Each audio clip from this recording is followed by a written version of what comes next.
This is the black widow. It is the most venomous spider in the world.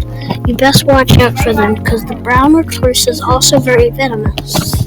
Nausea and vomiting, severe muscle pain, cramps, weakness, or paralysis.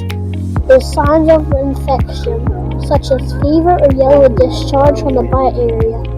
Vision problems or severe headache. Those are the symptoms if you get bitten by these spiders.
Hope you enjoyed the video.